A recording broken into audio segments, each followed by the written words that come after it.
আলুর খোসা, পটলের খোসা, কাঁচা কলার খোসা, লাউয়ের খোসা আর বিটের খোসা নিয়েছি। ভাবছেন তো এগুলো ফেলে না দিয়ে কি করছি?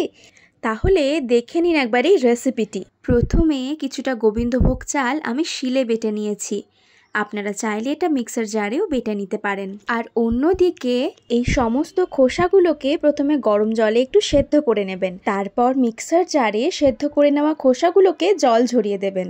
আর স্বাদমতো কয়েকটা কাঁচা লঙ্কা নিয়ে সেটার একটা পেস্ট বানিয়ে নেবেন। একটি পাত্রে বেটে নেওয়া খোসাগুলোকে ঢেলে নিয়ে তার উপরে এক এক করে দিতে হবে স্বাদমতো নুন, হলুদ গুঁড়ো, চিনি, গোবিন্দভোগ চাল বাটা, বিটের পেস্ট আর সেই সঙ্গে আমি এখানে ব্রেড ক্রাম্বস মিশিয়েছিলাম কিছুটা মুচমুচে করার জন্য পকোড়াগুলোকে।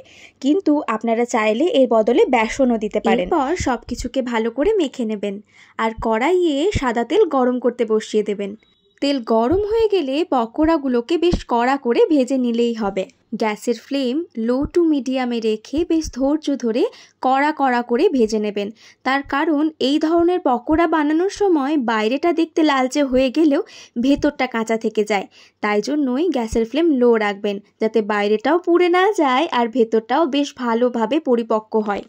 তাহলে বাড়িতে যে সমস্ত সবজিগুলো রান্না করা হয় তার খোসাগুলোকে ফেলে না দিয়ে একদিন বানিয়ে ফেলুন এইভাবে বিভিন্ন রকম সবজির খোসার পকোড়া। কারণ এই সবজির খোসার পকোড়াগুলো বানানো যেমন সহজ, খেতে তার থেকেও বেশি সুস্বাদু হয়। তাই এই রেসিপিটি বাড়িতে বানিয়ে ফেলুন আর ভিডিওটি কেমন লাগলো কমেন্টে অবশ্যই জানাবেন।